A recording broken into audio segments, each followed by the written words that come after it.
Hello, everyone. I'm Hal Eisner. This is Fox 11 News in Depth, and we have much to talk about today.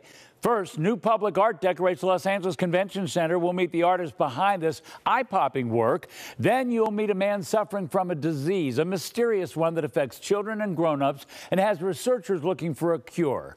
But first, the crisis at the track, the growing concern over horse racing here in California. In the short horse racing season up until Thursday, March 14th, 21 horses had died at Santa Anita, 21. But then on that very day, a 22nd had to be put to sleep. She broke both of her front legs. Within a few short hours, track officials ramped up safety rules because they said 22 in just 3 months were too many. Why did that happen on number 22 and not 21, 20, 19, or 18? The difference is that when 22 was euthanized, her name was Princess Lily B. We had our cameras there recording everything. Here's Matt Johnson on what happened that tragic day. A warning, you may find this disturbing. It's one of those things where we just worry about it, oh, I gotta. Hey, hold up, boys, hold up, hold up. Hold up, hold up. In this exclusive Fox 11 video, you hear the racetrack alarm sound. And as the camera pans over, you see a 3-year-old filly named Princess Lily limping right after, breaking both of her legs during a morning run. Okay, we just cut this off for a little bit. Watch as other jockeys gather around. Within a few minutes, handlers bring out a trailer and put up a green tarp to remove her from the track. She had to be euthanized. The horse looked like he was exhausted there at the end of his work, and that's when, you know, like working out in the deep sandy beach, and so it's very unfortunate. Princess Lily's death marks the 22nd horse fatality at Santa Anita since the season started on December 26th, compared to 10 deaths this time last year. A morning run that stunned her trainer.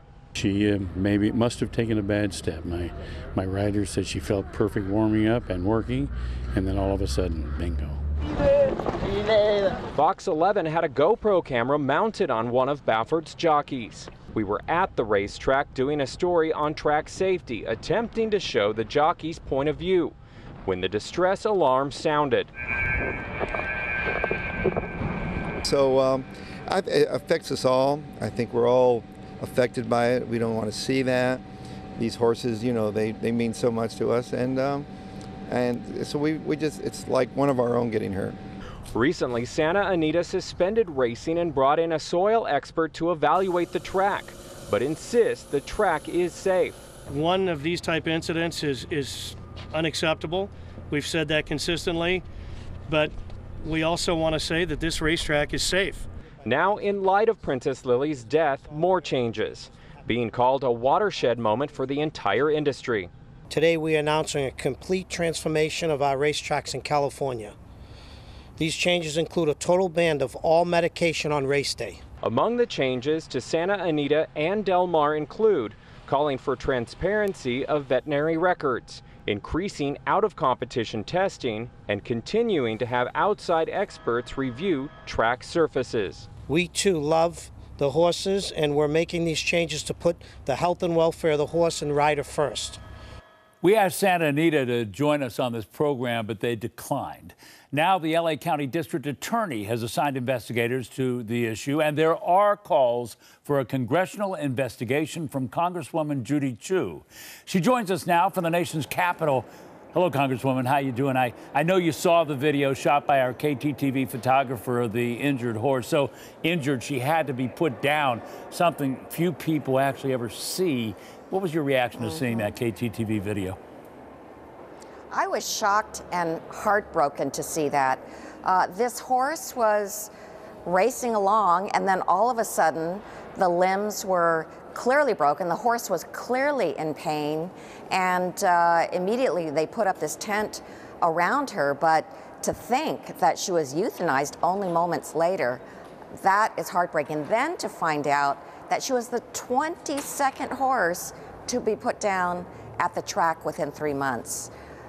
It was very, very rare for us to see it, but that certainly woke us all up in Southern California. So you're calling for a congressional investigation. What would that look like, and what would you want to ask?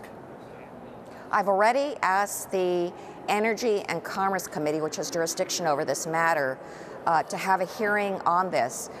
We want to have a thorough investigation of what went on, and we want to look at the issues pertaining to drugs that are being used on the same day as well as at other times. There actually is a bill on horse racing, and what I really feel we need are national standards. That's what this bill does. It provides for a board that would oversee the whole racing industry in the United States so that the same standards could be applied, and also bans same-day Lasix, the drugs. I want to ask you about Lasix because there was some pushback by some of the trainers and horse owners about Lasix, wanted some kind of a compromise because they feel like if they don't use Lasix, which helps to prevent and stop leads, right, that they might not be able to run their horses.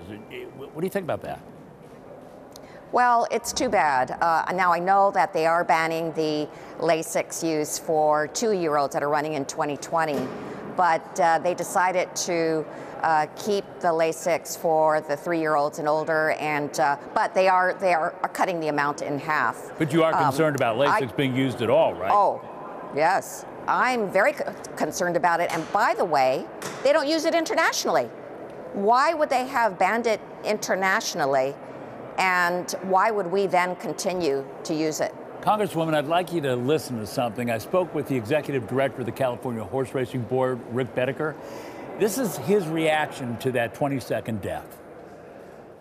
This is a nightmare for everyone connected with racing, whether or not you're an owner, a trainer, jockey, a racing fan, or in this case, a regulator. It's a nightmare, and we just we can't seem to wake up. So it's just awful.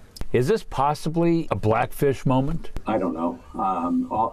Listen, an investigation is fine. And you understand what I mean when I say a blackfish moment. We're talking about SeaWorld, the killer whales. Could that happen here? It could. It could. What do you think the future of horse racing is in California? Well, I think it's at risk. I think it's at risk. What do you mean when you say it could be at risk? Well, the voters of California, authorized horse racing back in 1933, and they had the ultimate call. There's some pretty stunning words there from the executive director of the California Horse Racing Board. What's your reaction to that? I do think this is a watershed moment. This is a time when we are waking up to the reality of all these deaths of horses at the racetrack. I did not know until now that over 90 horses died at the racetrack this last year in California. But it is even more stunning to think that 22 died in one racetrack in the first 3 months alone of this year. What's going on? We clearly have to do something about this. And I am glad that the Strona Group, which owns the track, is doing something about it in terms of proposing regulations. But you're not, to be clear. We need to do it. Right, but to be clear, we need to do it California-wide. You don't want to see a ban on horse racing. You don't want to see the industry fold up. You're just looking for a way to get this to be safer? First things first. We need to make sure these horses are safe. That's why I want to have the Energy and Commerce hearing, because others have actually asked about this. And in fact, the ban of Lasix on the same day of racing, that's actually something that was proposed last year in the last Congress. So this issue has been out there for some time, and we need to do something about it. We need to immediately work on making these horses safe and make sure that they continue to live. All right, Congresswoman, thank you very much for joining us. Can you give me about 10 seconds your reaction to the whole Mueller report? Because that's been the big story in Washington all week. Just a real short response. It has been, and the one thing that I want to do is to read the whole report. We got a 4-page summary, but that's through someone's eyes, and that's someone who never thought there should have been an investigation in the first place. I want to read it for myself to see what the truth is. Congresswoman Judy Chu, thank you so much for joining us. I know it's a busy day for you back there in D.C., so thank you very much for taking the time to join us. Thank you. All right. Coming up, we'll talk about something new you may have seen in downtown Los Angeles this week. Some pretty eye-popping artwork. We'll meet the artist behind it, and another who also dressed up L.A. from time to time with his artwork. Plus this. As a family, it's been a struggle to watch your child go through what he goes through every day. It's a terrible disease that can kill, a disease for which there is no cure. That's next.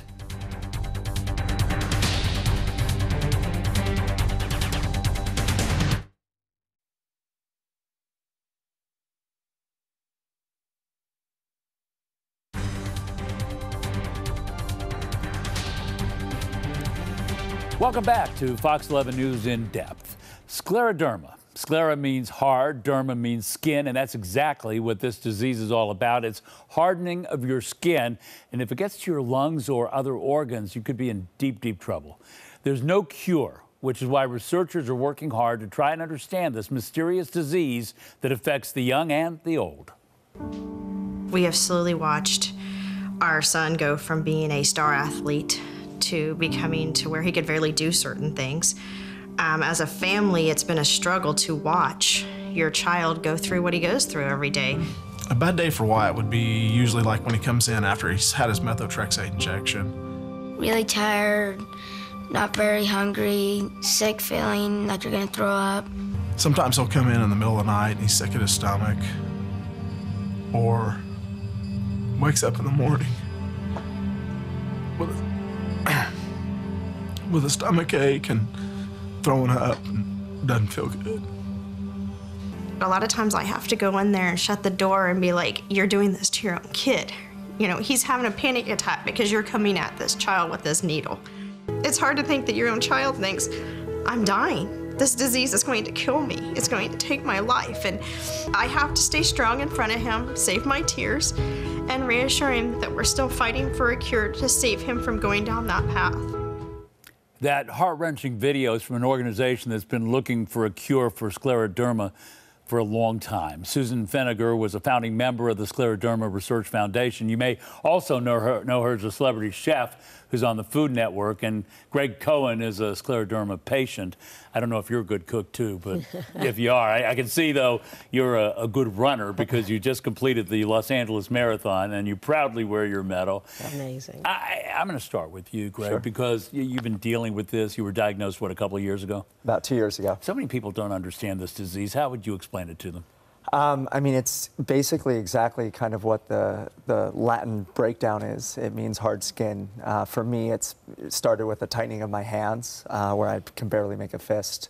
I developed ulcers on my fingers. And then just really a lot of fatigue and joint issues and muscle breakdown, if you will. I mean, tightening of the skin on your face as well.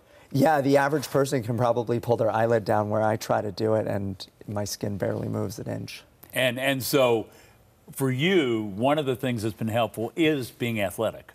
Yeah, my original rheumatologist told me part of the thing that has benefited me in my health is the fact that I've been so fit and so active for so long. I work in fitness, and obviously I ran the marathon both last year and this year, which is a feat in itself. And the legs stood up. They held. They held up. I mean, they started to tire on me halfway through, or a little more than halfway through, but I definitely made it through a minute faster, actually, this year than last year. Well, congratulations on that. Susan, I mean, you started this a quarter century ago. Why? Well, my college roommate, Sharon Monsky, we had gone on our separate ways, and she had finished getting her MBA, and then same sort of thing, you know, this is, you know, like, I don't know, this is 1987 or something is when she got diagnosed after a year of trying to get it figured out. She started the Scleroderma Research Foundation, and I was one of the original board members, and I'm still on the board now. Have your researchers made progress? Well, for sure, we are right now, the Scleroderma Research Foundation is funding certainly probably the highest level research happening anywhere in the world through Johns Hopkins, you know, Stanford, UC San Francisco, Duke. And creating these scleroderma centers all around the country and the world. And I mean, the most current thing is our Conquer program, which is interesting, Conquer, which is the first patient registry that's ever been existed, and it's partnering to identify with who's who. You know, it strikes me that after 25 years, to still call something a mystery disease is interesting. It's rare, isn't it? It's rare. It is. It's very rare. I think well, it hits women. 4 out of 5 patients are women, usually between their 30 and their 50s, something like that. But it's some 1 in every 4,000 people get scleroderma, so it's rare, Greg, for sure. How young are you? I just turned 40 this past October. All right, happy birthday. But the thing is that you have a wife. I guess you no family at this point yet. Just a cat. Just a cat. Cats are important. And so how do you deal with this on a daily basis? You know, I've learned to not let it kind of define my life. I think a lot of people get, in any illness, get caught up in the fact that they have something, where I've decided to be proactive about my illness and live my life as anyone would. The only difference is when my body is tired, I know when to let it rest. And so just to sort of wrap things up here, I mean, the bottom line, when somebody experiences fill in the blank kind of symptom, what is it that tells them, ooh, I better get to the doctor, I may have this thing? What is it? I think probably the lack of movement in the hands, the hardening of the skin there is the probably kind of thing Greg is experiencing. And yeah, and I would say if they have kind of a sudden hot and cold symptoms in their hands, where their hands will go numb or turn white or purple, that would be another symptom to go. Thank you both very much for joining us. I think it's so important to share a story like this, and I'm grateful that you came on here and put it out there for everybody. Thank you, Greg. I just want to make sure you don't forget that Cool Comedy Hot Cuisine, the fundraiser I do with my other fellow board member, Bob Saget, is April 25th at the Beverly Wilshire. Great comedy. Ray Romano, and great fun, Ken Jeong, fun. Okay, and we do all got to push on. Yeah. We got to push on. Have you driven into downtown Los Angeles this week? The convention center has some spectacular artwork. It's very colorful during the day, but at night, absolutely stunning. When we come back, meet the man behind this project and another who's done some pretty colorful artwork himself after the break.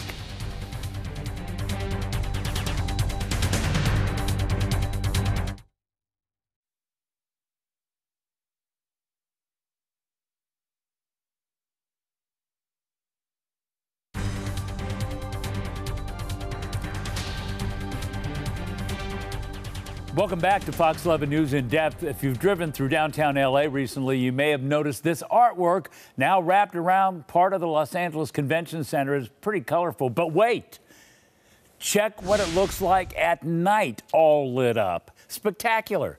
It's an amazing sight for anyone driving past on the 10 or the 110 freeways. Almost looks like just neon lighting out there. That's the work of Ed Massey. And also joining us is John Van Hammersveld. Yes. I almost said it right. Yeah. I usually butcher somebody's name each week, so you're the lucky guy. But first, Ed, tell me something. Your artwork down there, did you get up there and paint it all? How did that work? No, it's part of the Portraits of Hope program that I started with my brother Bernie back 20-some-odd years ago. That's all hand-painted by over 1,000 children and adults from social service programs, schools, and hospitals. All done like on the ground, and then you put it up there on the convention Yes, we paint right on the ground, and then we install right back up. Now, one of the things that interests me about both of you guys is your art is very public. Whether it's paid for by public money or private money, either way, it's very out there. And you know, John, you've done some pretty amazing stuff. And I want to show everybody a little bit of what you've done and have you sort of share with us what it is. But what's your sense of public art? Why is it important? Let's see. I guess I did album covers and magazines and billboards and all that. And all of a sudden, I got into doing murals. And the murals are timeless in a way, and they're permanent when the media is a constantly shifting and moving system. Now we're looking at some of the artwork here, and this is? This is the Cabrillo Museum, aquarium. the aquarium down in Cabrillo in San Pedro.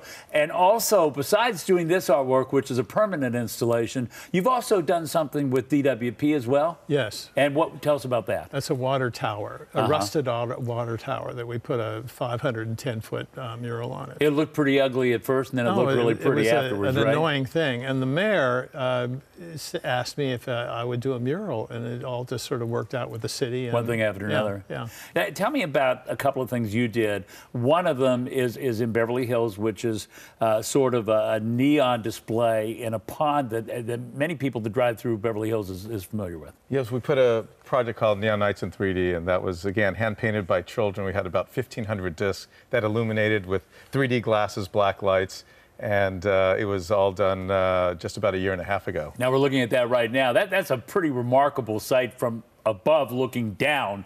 I imagine from down looking out, it was pretty cool too. It was amazing because, again, the 3D, the physics between 3D was amazing. Certain colors would pop up when you had the 3D. And I want to show another example of public art, and that's this thing that you did at MacArthur Park. And it's called Spheres of... The Spheres at MacArthur Park was, again, another large-scale civic and public art project. And here we see young people helping you paint those things. Right, there was... Oh, sorry, 2,000 spheres, and it's hand-painted by kids. And these are Shriners Hospital children? That's Shriners Hospital. So they're painting these things, and then you take these things and you put these things out there in the lake at MacArthur Park, like we see right there. That's a pretty big canvas you got. It is. And just real quick, I think what John and I think by the exposure, getting the art out for the public, really is one of the great benefits that people don't have to frequent a museum, or they don't frequent museums or galleries. They can see it publicly. It's free, accessible to everyone. Even if it's done with private money. I want to show one other thing, because you have, like I said, you're like a legend in this field. And can we show those record album covers? Because John has also designed many album covers, as he pointed out, including the Beatles' Magical Mystery Tour and the Rolling Stones' Exile on Main Street. Wow. Wow, when I was a child. Yeah, yeah, but how does it get better than that? But that's 50 years ago. Yeah. It's unbelievable. Time marches on and you find new canvas. It still lives. You know, it still lives in everyone's mind. And maybe that's the bottom line in all this conversation. Yeah. What you do lives on, if not actually on the canvas that you use, certainly in the minds of everybody else. I want to thank both of you for joining us. Get down to the convention center. Also get down to Cabrillo and check the artwork down there. And thank you both very much for joining us. Great artwork. Okay. Good stuff, you guys. Thank you very much. You. We'll be back with our last word on my podcast coming up after the break.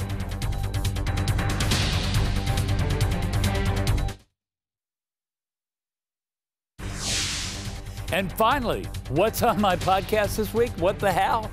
Well, an incredibly important conversation, this one about human trafficking and how high school students are being taught how to spot the signs. It's very significant, and it's available now on iTunes, Google Play, Stitcher, and Spotify, wherever you get your podcasts. Well, that's it for this week. Thanks for joining us, and we'll see you next time on another edition of Fox 11 News in Depth.